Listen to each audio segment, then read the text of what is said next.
Classes. जो हमारा previous video था उसमें हमने देखा था कि न्यूक्लियोटाइड्स कैसे बनते हैं, है ना, न्यूक्लियोसाइड्स और न्यूक्लियोटाइड्स कैसे बनते हैं। तो हमने देखा था जो भी डीएनए में मटेरियल है, न्यूक्लियोटाइड्स हैं, वो शुगर बेस और न्यूक्लियस शुगर जो रिंग है वो फॉस्फेट ग्रुप और जो बेसिस है नाइट्रोजन बेसिस है उनकी हेल्प से बनते हैं, है ना। तो हमने 4 न्यूक्लियोटाइड्स देखे थे। कौन कौन से देखे थे?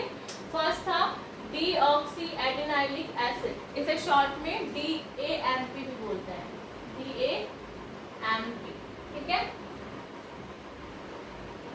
ये किस से मिलकर बना है? एडेनिन डीऑक्सीराइबोस और फॉस्फोरिक एसिड, ठीक है। एडेनिन डीऑक्सीराइबोस और फॉस्फोरिक एसिड। सेकेंड न्यूक्लियोटाइड था डीऑक्सीग्वानिलिक एसिड, डीऑक्सीग्वानिलिक एसिड, इसको शॉर्ट में DGMP भी बोलते हैं, ठीक है।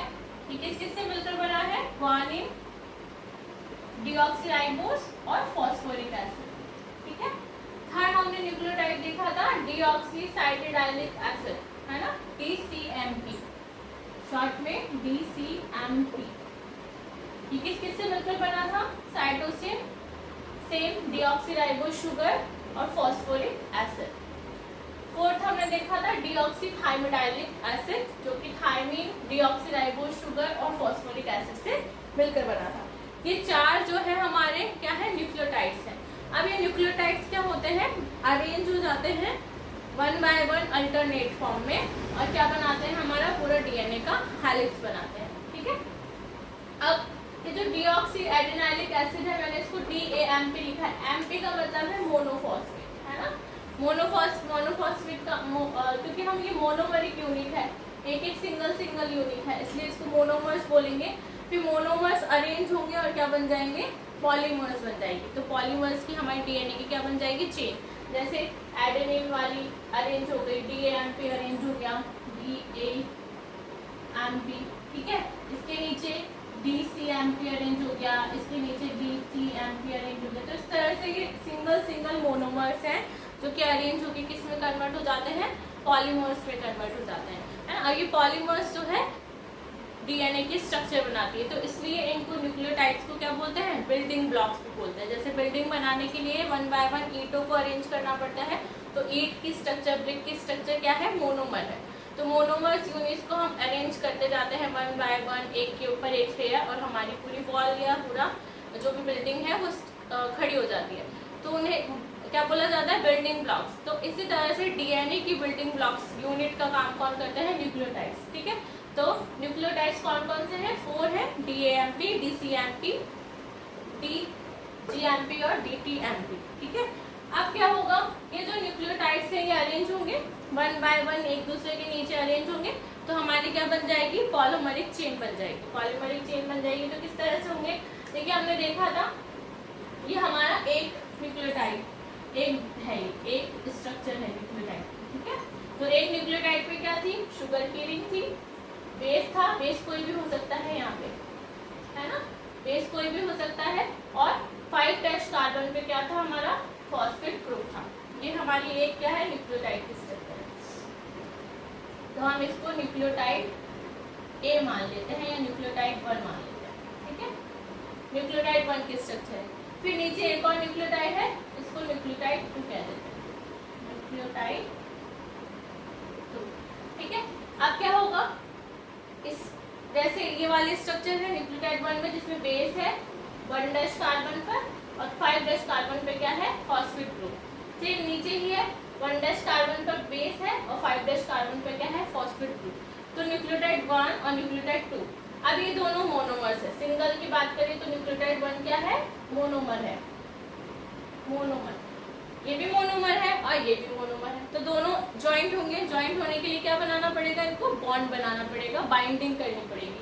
तो जो बाइंडिंग होगी वो कौन सा, किसके थ्रू होगी? ईस्टर बॉन्ड के थ्रू होगी, वो है फॉस्फोडाइएस्टर बॉन्ड। इस बॉन्ड का नाम क्या होगा? Phosphodiester bond. फॉस्फोडाइएस्टर बॉन्ड किस किस के बीच में बनेगा?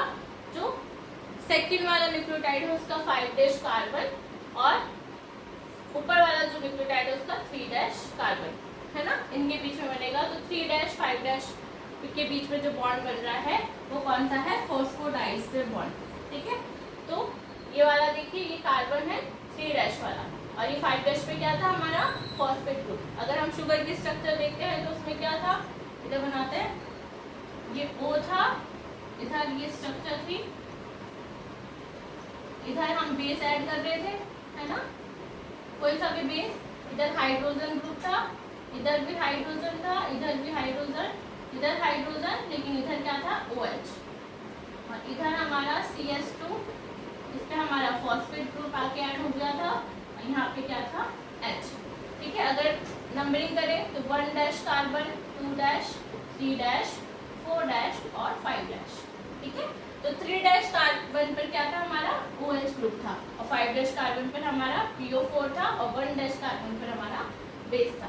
तो जो 3' कार्बन पर OH ग्रुप है, वो नेक्स्ट जो इसके नीचे जो शुगर है उसके 5' कार्बन पर जो फॉस्फेट ग्रुप है उससे बाइंड कर जाएगा। ठीक है, और दोनों के बीच में OH और PO4 के बीच में जो बाइंडिंग होगी वो क्या होगा, फॉस्फोडाइस्टर बॉन्ड। ठीक है, ये फॉस्फोडाइस्टर बॉन्ड है। अब अगर मान लीजिए यही स्ट्रक्चर में हम बेस ऐड कर देते हैं, तो हम मैंने बेस ऐड कर दिया यहाँ पे एडेनिन। ठीक है, ये एडेनिन स्ट्रक्चर कर दिया, यानी कि ये कौन सा मोनोमर हो गया हमारा, DAMP। कौन सा हो गया, DAMP। ठीक है, ये हमारा DAMP है, और इधर मैंने कौन सा बेस ऐड कर दिया, C, साइटोसिन, तो ये हमारा कौन सा मोनोमर हो गया, DCMP। ठीक है, अब ये DCMP है, ये DAMP है, अब इनके बीच में बॉन्ड बनेगा, तो सेम अरेंज हो जाएंगे एक के ऊपर एक, मोनोमर मोनोमर हो गया। अब इनका जो 3' कार्बन का OH था उसके, और 5' कार्बन के ऊपर जो PO4 ग्रुप था नीचे वाले न्यूक्लियोटाइड के, उसके बीच में बॉन्ड बनेगा, और कौन सा बॉन्ड होगा, ये फॉस्फोडाइस्टर बॉन्ड, फॉस्फोडाइस्टर बॉन्ड। ठीक है, फॉस्फोडाइस्टर बॉन्ड। अब जो ये मोनोमर अरेंज हुए, तो 2 मोनोमर अरेंज हुए, तो ये क्या हो गया, डाइमर हो गया। अब सेम इसी के नीचे, इसके नीचे एक और जुड़ जाएगा, तो ये लास्ट में जो OH ग्रुप है इसके साथ एक और शुगर जुड़ जाएगी। इस तरह से 1 बाय 1 अरेंज होते जाएंगे। देखिए हम कंप्लीट स्ट्रक्चर बनाएंगे, शुगर की स्ट्रक्चर है ना, ये यहाँ पे मान लीजिए मैंने ऐड कर दिया एडेनिन। ठीक है, 1' कार्बन पर यहाँ हो गया हमारा H, फिर यहाँ H, यहाँ H, यहाँ पे H, यहाँ पे CH2, और ऊपर क्या हो गया, PO4। ठीक है, और यहाँ पे H। ठीक है, अब ये H किससे ऐड हो जाएगा, ये PO4 नीचे वाले PO4 से ऐड हो जाएगा, CH2,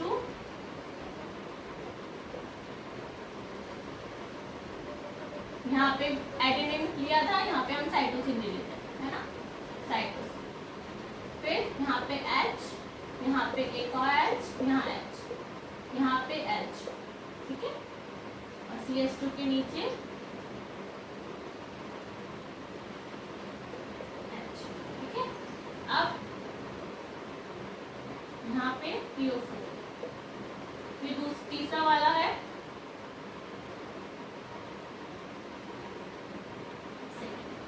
CH2, PO4, यहाँ पे H चढ़ जाएगा, यहाँ पे फर्स्ट कार्बन पर मान लीजिए थायमिन।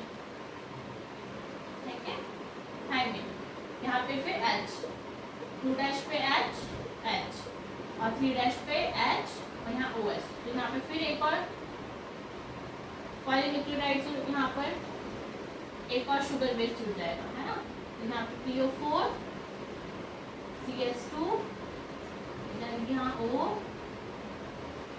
इधर मान लीजिए गुआनिन ले लेते हैं। ठीक है, यहाँ पे H, यहाँ पे H, यहाँ H, यहाँ पे एक और H, यहाँ पे एक और नीचे चेन, है ना। इस तरह से हमारी चेन बन गई। देखिए कितने फॉस्फोडाइस्टर बॉन्ड हो गए, एक ही हो गया, 3' और 5' के बीच में PO4, है ना। ये 5' का PO4 था और ये 3' का OH था, इन दोनों के बीच में बन गया तो एक फॉस्फोडाइस्टर बॉन्ड हो गया। ठीक है, अब सेम नीचे 3' पे OH था और 5' पे क्या था हमारा PO4, तो दूसरा क्या बन गया, फॉस्फोडाइस्टर बॉन्ड बन गया। फिर सेम नीचे इसमें भी 3' 5' क्या बन गया, फॉस्फोडाइस्टर बॉन्ड। और नीचे क्या रह गया हमारा 3' का OH, है ना। तो आप देखेंगे कि अल्टरनेटिव फॉर्म में आपको मिल रहा है, ऊपर क्या मिल रहा है PO4, ठीक है, फिर फॉस्फोडाइस्टर बॉन्ड मिल रहा है, फिर PO4 मिल रहा है, फॉस्फोडाइस्टर बॉन्ड, फिर OH, तो अल्टरनेट फॉर्म में मिल रहे हैं। तो एक फॉस्फोडाइस्टर बॉन्ड हो गया ये फॉस्फोडाइस्टर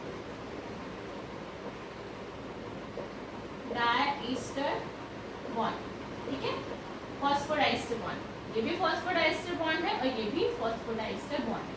तो इस तरह से 1 बाय 1 ये जो न्यूक्लियोटाइड्स है ये अरेंज होकर क्या बना देते हैं पॉलीन्यूक्लियोटाइड चेन। अब सेम यहाँ होगा, एडेनिन के सामने कौन आगे जुड़ जाएगा, थाइमिन जुड़ जाएगा डबल बॉन्ड से, साइटोसिन के सामने कौन जुड़ जाएगा, ग्वानिन जुड़ जाएगा ट्रिपल बॉन्ड से, ठीक है, थाइमिन से फिर कौन जुड़ जाएगा, एडेनिन जुड़ जाएगा, है ना, एडेनिन मतलब DAMP, है ना, यहाँ पे कौन जुड़ेगा DTMP, यहाँ पे कौन जुड़ेगा DGMP, और यहाँ पे DAMP, और यहाँ पे ग्वानिन के साथ में ट्रिपल बॉन्ड से DCMP। DCMP same structure, DCMP की स्ट्रक्चर कहाँ है ये ना, ये DCMP है, DAMP की स्ट्रक्चर ये, इस तरह से ये बॉन्डिंग हो जाएगी। इधर भी सेम पैटर्न में स्ट्रक्चर बन जाएगी, बॉन्डिंग किसके थ्रू होगी, double bond triple bond, double bond triple bond, है ना। तो एडेनिन थाइमिन के बीच में कौन सा बॉन्ड बनेगा, डबल, साइटोसिन और ग्वानिन के बीच में बनेगा ट्रिपल बॉन्ड, ठीक है। तो इस तरह से हमारी क्या बन जाती है पॉलीन्यूक्लियोटाइड चेन बन जाती है, और हमारा जो DNA है उसका हेलिक्स फॉर्म हो जाता है। तो जो हेलिक्स का मॉडल है वो फर्स्ट हमें दिया था वाटसन एंड क्रिक में, है ना, जो स्टेबल मॉडल है वाटसन एंड क्रिक का, वो हम अगली वीडियो में देखेंगे कि वाटसन और क्रिक का जो DNA का स्ट्रक्चर है वो किस तरह का था। उसमें कुछ की पॉइंट्स होंगे, उसमें बेसिस की दूरी, कितनी दूरी है, कितने डिस्टेंस पे बेसिस होते हैं, है ना, एक हेलिक्स में कितने होते हैं और लेंथ कितनी होती है, ये सब उसने बताया। तो वो हम अगली वीडियो में देखेंगे। अभी हम ये देखेंगे कि फॉस्फोडाइस्टर बॉन्ड ही क्यों, DNA में और भी बॉन्ड बन सकते थे, सिर्फ फॉस्फोडाइस्टर बॉन्ड ही क्यों बन रहा है। हम बुक्स पे पढ़ लेते हैं कि फॉस्फोडाइस्टर बॉन्ड बनता है, फॉस्फोडाइस्टर बॉन्ड बन रहा है DNA के बीच में, लेकिन क्यों बन रहा है, और कोई बॉन्ड क्यों नहीं बन रहा, हाइड्रोजन बॉन्ड नहीं बन रहा, कोई और क्यों बॉन्ड नहीं बन रहा। देखिए फॉस्फोडाइस्टर बॉन्ड के काफी सारे बेनिफिट्स है। सबसे पहला बेनिफिट तो ये है कि वो लिंक कर रहा है मोनोमर्स को, लिंक कर रहा है मोनोमर्स को, ठीक है, मोनोमर्स को लिंक कर रहा है। दूसरा क्या है कि जो डाइस्टर बॉन्ड, ईस्टर बॉन्ड जो होते हैं वो स्टेबल होते हैं, क्या होते हैं, स्टेबल होते हैं। अब एक क्वेश्चन ये आता है कि अगर स्टेबल होते हैं तो ये DNA के न्यूक्लियोटाइड्स को हमने कैसे निकाला, इतनी टाइट बॉन्डिंग है इनकी, तो हम DNA के न्यूक्लियोटाइड्स को सेपरेट कैसे कर लेते हैं, साइंटिस्ट ने इनकी स्टडी कैसे की, तो क्या है, लेकिन ये हाइड्रोलाइज हो जाते हैं, हाइड्रोलाइज हो जाते हैं अगर इनको क्या दिया जाए, एंजाइम दिया जाए, है ना। अगर इनको एंजाइम दिया जाए तो ये क्या हो जाते हैं, बॉन्ड हाइड्रोलाइज हो जाते हैं, तो इजीली हम इनको सेपरेट कर सकते हैं, लेकिन स्टेबल होते हैं, DNA के स्ट्रक्चर को स्टेबल करते हैं, ठीक है। और तीसरा है कि फॉस्फोडाइस्टर बॉन्ड नेगेटिव है, फॉस्फेट ग्रुप क्या था, नेगेटिव, तो ये DNA को क्या देता है, नेगेटिव चार्ज देता है। अब नेगेटिव चार्ज देता है, आपने देखा होगा DNA हमारा कहाँ प्रेजेंट होता है, न्यूक्लियस में प्रेजेंट होता है। न्यूक्लियस के ऊपर क्या होती है, न्यूक्लियर मेम्ब्रेन होती है। अभी न्यूक्लियर मेम्ब्रेन किसकी बनी होती है, लिपिड्स की बनी होती है ना। आगे हम जब न्यूक्लियस देखेंगे तो उसमें देखेंगे कि न्यूक्लियर मेम्ब्रेन किसकी बनी होती है, तो लिपिड की बनी होती है।